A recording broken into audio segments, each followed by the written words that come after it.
Después de publicar el episodio anterior, La mujer de la playa, una ávida escucha me escribió que Selena y yo éramos asesinas de closet. Asesinas de closet. No sé si llegamos a coincidir en tan oscuro perfil, pero algo que es seguro es que nuestras raíces creativas son de la misma cepa. Así que decidí iniciar esta grabación compartiéndoles el origen del nombre de nuestro podcast, Al Toque de la Una. Pero antes de iniciar, les quiero pedir, por favor, síganos en Spotify, en Apple, en Amazon Music. Nos encanta recibir sus comentarios y saber que nos escuchan por el mundo. Por favor, den un clic a seguir. Y bueno, Al Toque de la Una es una canción popular que mi abuelita materna nos cantaba a mis primas y a mí. Mi infancia fue muy feliz. Crecí con la familia de mi mamá y mis primos maternos son como mis hermanos. No como, son mis hermanos. Crecimos juntos. Mis 4 primas hermanas compartíamos una imaginación desbordada siendo niñas, que se alimentaba de los relatos de mi abuelita. Mis abuelos fueron el centro de nuestra infancia y mi abuelita debe haber forzado las bases de muchas de nuestras emociones de más raíz. Una de las canciones que nos cantaba y nosotras repetíamos era Al Toque de la Una, la historia trágica de una mujer que muere de amor porque su prometido se enamoró de otra. Él no me quiso a mí, quiso a Dolores, pero me basta, madre, que tú me llores. Así decía la canción. Mi abuelita era una cuentacuentos nata. Las palabras bullían en su interior como un río caudaloso. Si no las liberaba, si no les daba voz, se desvanecían en la niebla de lo no dicho. Desde niña, ella había sido la depositaria de los relatos de su abuelita Tibe, cuentos de piratas, de amores suicidas, de héroes anónimos, de barcos que surcaban mares ignotos y puertos que se perdían en la bruma del horizonte. Ella los hacía suyos, les insuflaba nuevos matices, les daba voz. De hecho, nos contaba, ella era la cuentacuentos de la vecindad donde vivía. Y muchas de sus historias, según la abuelita, eran sobre nuestros parientes, los Figueroa. El aura de los Figueroa, el apellido de mi abuela, era como un hechizo antiguo que se transmitía de padre a hijo. Hombres de mirada honda, pícara, conquistadores natos que seducían con gracia. Ninguna de nuestras mujeres había heredado ese don, o al menos no en la memoria de mi abuelita. Recuerdo mucho la historia de Gertrudis Celis, porque Chagüita la contaba como una historia oscura. La abuela ausente, la mujer que no pudo soportar el peso de la viudez y en un acto que la familia juzgó como la máxima traición, abandonó a su hijo, a la crianza de tías, padrinos y vecinas compasivas. Gertrudis, en la narrativa familiar, era el villano, egoísta, débil, incapaz de sobreponerse al dolor. Gertrudis fue la abuela de mi abuelita y en sus ojos siempre brilló un destello de resentimiento cuando nos contaba su historia. Pero yo, heredera de sus genes, escuchaba una melodía diferente en aquella historia tantas veces contada. La saga de una mujer que eligió morir de amor, utilizando la comida como el más dulce de los venenos.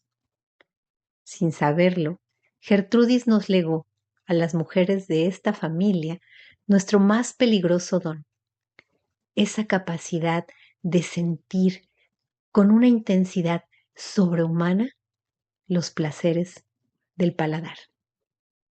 Gertrudis y Felipe.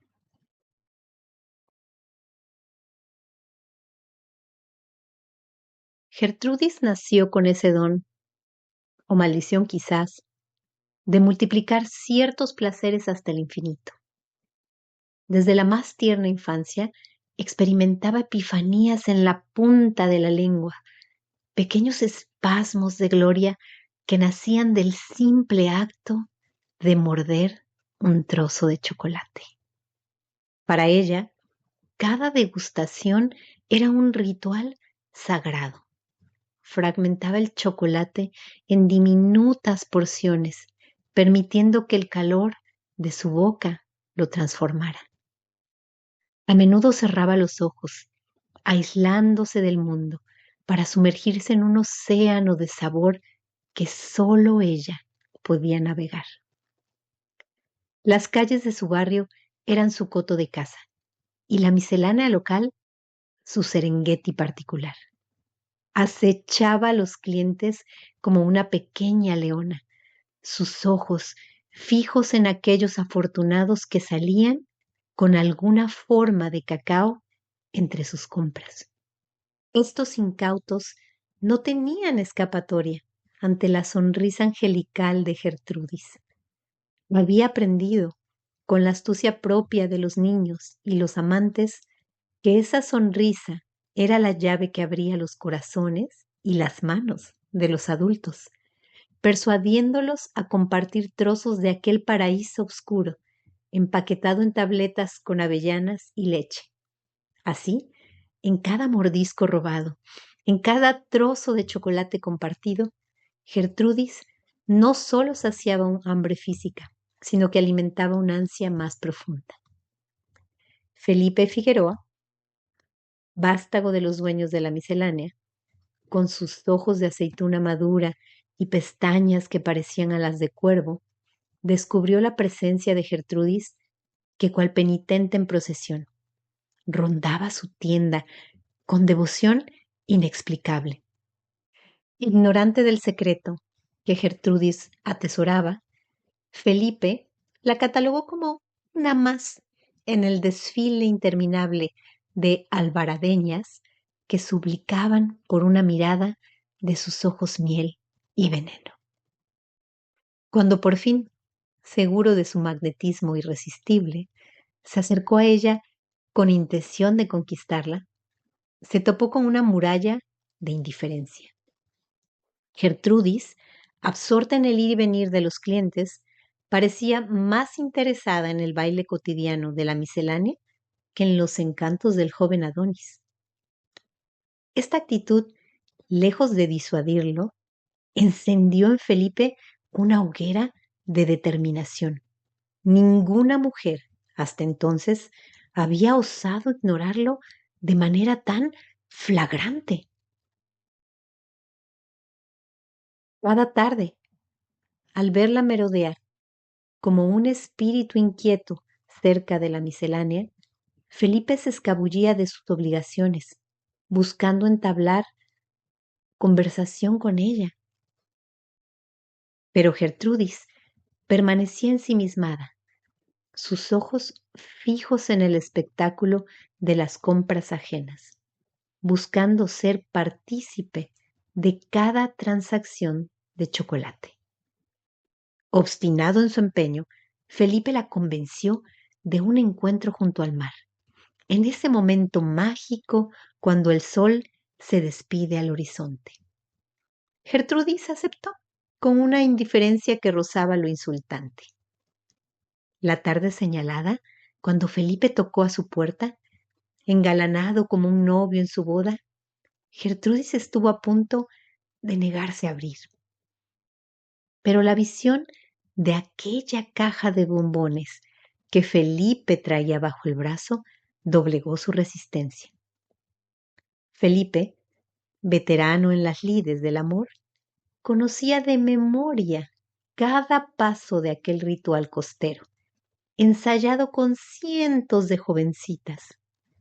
Sin embargo, La lejanía de Gertrudis, que parecía flotar en una galaxia distante, le destrozaba los nervios.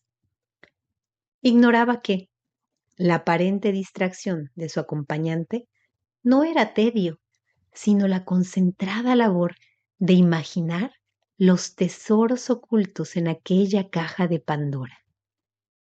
Nueces, avellanas, rompope, licor de naranja, cada chocolate un mundo de posibilidades.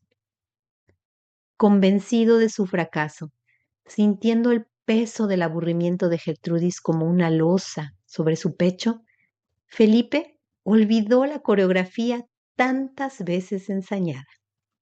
El pañuelo estratégicamente caído, la proximidad calculada bajo la sombra cómplice de la palmera, el aliento mentolado que prometía frescura y pasión.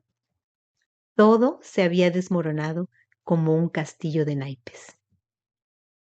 Al llegar a la gran palmera, con los nervios convertidos en una maraña de alambres y las manos sudando como manantiales, Felipe se encontró sin guión. Fue entonces cuando Gertrudis, incapaz de contener más su ansiedad, propuso lo impensable: compartir allí mismo, sobre la arena tibia, aquella caja de chocolates que encerraba promesas de éxtasis. La sonrisa de Gertrudis, inequívoca como un amanecer, derritió a Felipe cual chocolate al sol. Se acercó, secándose la mano en el bolsillo, con torpeza de adolescente, para ayudarla a desatar el listón carmesí que aprisionaba los dulces. Sus dedos se rozaron, y en ese instante, como si el universo contuviera el aliento, sintieron la descarga eléctrica que recorre la columna vertebral de las almas gemelas al reconocerse. Se besaron, y para Felipe los labios de Gertrudis fueron un festín de cacao y misterio. Ella, por su parte, experimentó en aquel beso el placer de degustar un chocolate multiplicado por 100. Felipe le prometía, sin palabras, multiplicar ese placer por 1000 en tiempos venideros. Desde aquel día, Gertrudis abandonó su obsesión por el cacao, encontrando en Felipe un vicio más dulce y peligroso.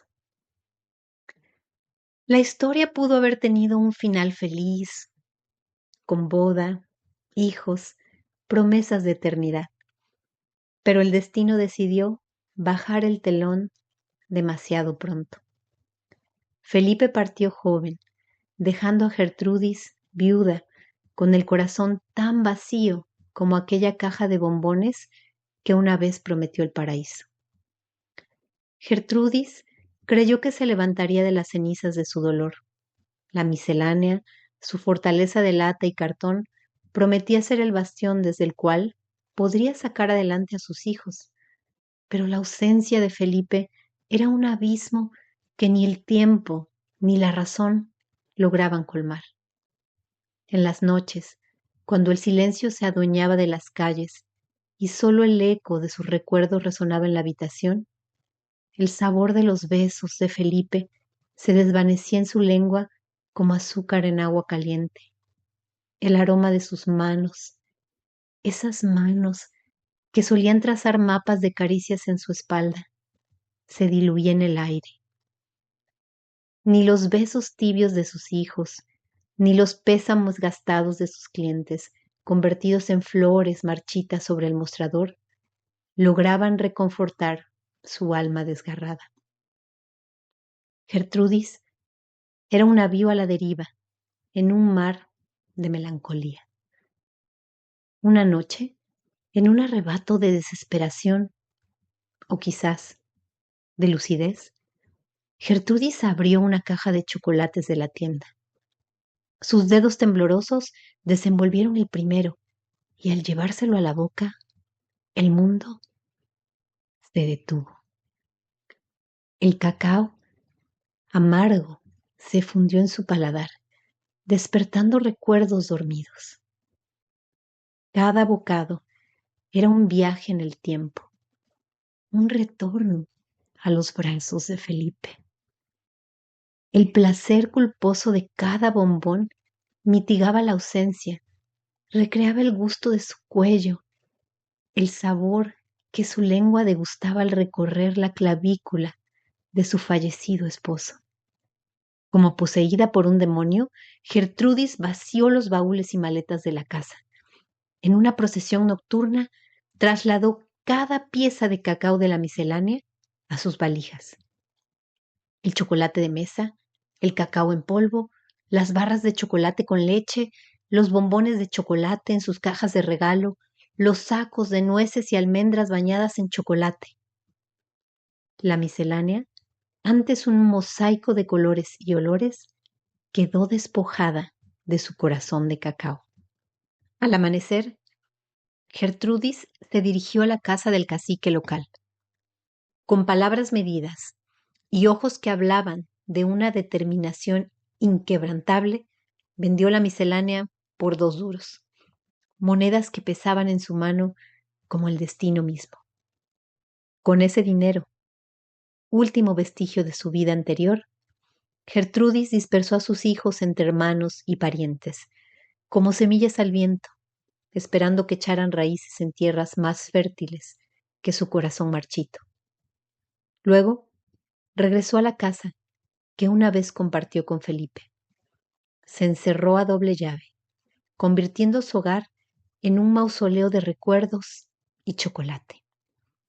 Sentada en el sillón del salón, rodeada de baúles repletos de chocolate, Gertrudis inició su última comunión.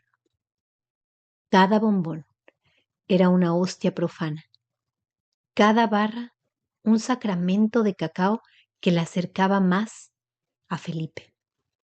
Gertrudis se dejó morir comiendo. Se suicidó con su segundo placer más grande después del amor. El chocolate se convirtió en el veneno dulce que la llevaría a los brazos de su amado. Y es así como nació la maldición que persigue a las mujeres de su estirpe. Nosotras, sus descendientes, cargamos con el peso de su decisión, con la sombra de un amor tan intenso que prefirió la muerte a la ausencia. Copyright 2025. Al toque de la una. Todos los derechos reservados. El contenido de este podcast, incluyendo audio, guiones y cualquier material adicional, está protegido por leyes de propiedad intelectual. No se permite la reproducción, distribución o modificación de este contenido sin el permiso expreso de Al toque de la una. Gracias por respetar nuestro trabajo y por escucharnos. Nos vemos en el próximo episodio.